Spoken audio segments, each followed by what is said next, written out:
Josiah Dekanu is a resident of the northern Israeli town of Netua, which sits right on the Lebanese border. He and his family were evacuated after Hezbollah began firing rockets at their community on October 8th. Josiah, thank you very much for joining me today.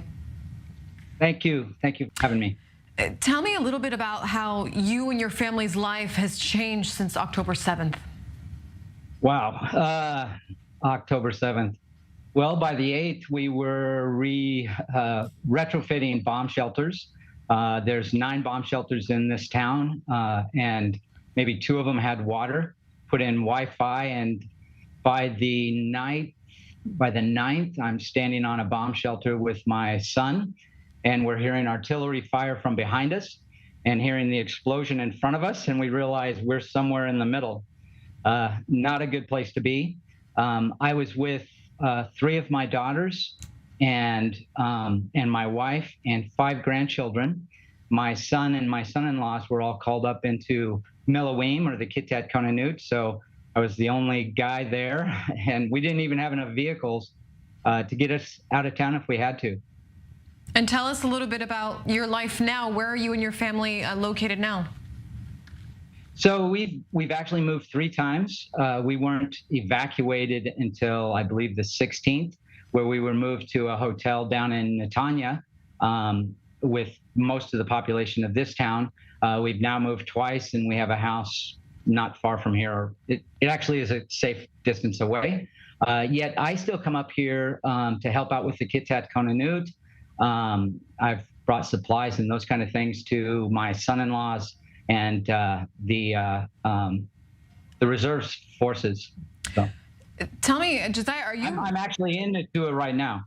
You're there in Netua right now, helping those troops that are stationed there. Tell me, are you worried about Hezbollah's retaliation?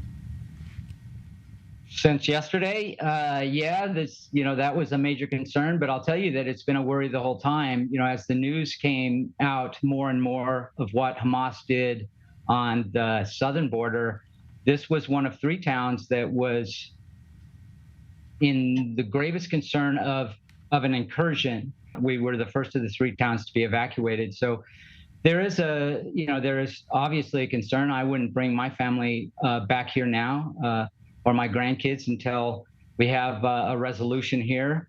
But there are heroes in this town. There are heroes. There are heroes that left the town and were evacuated to get out of the way of the IDF so they could do their job, and there are heroes that stayed to help.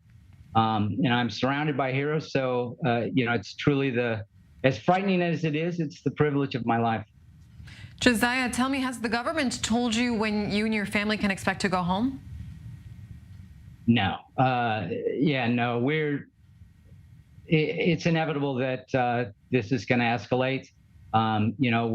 Even in this town, we had a farmer out in an orchard that was hit by anti-tank missiles that flies beneath the Iron Dome, that flies beneath the sirens, so there's no warning of that. And that can't be tolerated. We can't live like that. And that's the consensus of the North. Yeah, I see on the screen, this is where 2 soldiers, this house that you see on this screen, I believe, is 4 blocks from me. You could see it out these windows. But there's an amazing story that hit there. Is the head of the Kitat Konanut broke protocol and went immediately. And had he not done that, at least 1, if not 2 of those soldiers wouldn't have survived. And so, like I said, there are heroes here, and there are miracles that are happening.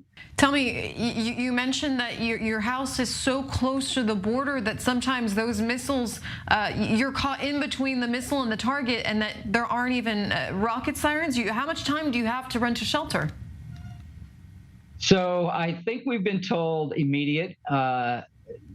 We've had sirens where it's the blast happens maybe 10 seconds. I've also been told 15 seconds. We have a safe room in this house.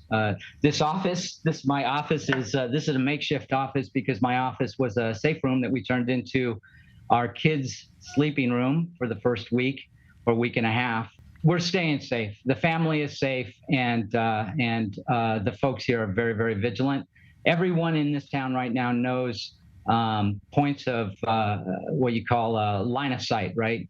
The anti-tank missiles have to be line of sight, and we know where they can see us and where they can't, and we're very, very cautious of that. Josiah DeCanu, I stay safe, and I sincerely hope you and your family will be able to go home soon in the near future.